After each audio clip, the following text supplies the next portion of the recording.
Have you ever found yourself with a large list of potential options or alternatives, and analysis paralysis starts to set in, and you think, well, this one's good, but no, what about this one? And literally you end up sort of getting almost stuck just trying to decide?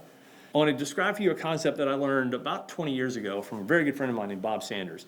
We were at his house, and he and I were working together in a business, and we had just literally made a whiteboard list of about 20 different projects that we could pursue to advance the business. And we stood back and we looked at it and we said, now what do we do? I mean, how do you pick? You can't, there's only two of us.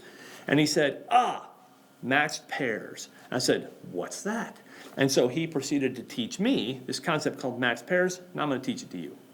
This list of 20 things that we had on the board, he said, literally, you can't choose between 20 things because, again, analysis paralysis sets in. But you can choose between number 1 and number 2. I said, okay, sure, that's easy. So we went 1 versus 2.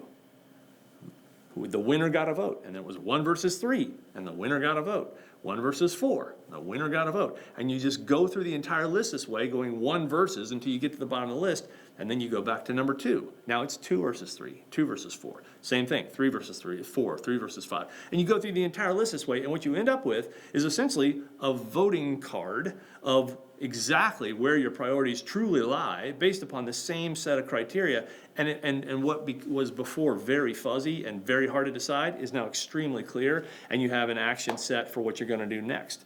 And so then you can just start working on the one that got the most votes. So I'm going to offer this concept to you. I'm thanking Bob Sanders for it. Essentially, matched pairs is a very powerful leadership concept to help you make sense out of chaos.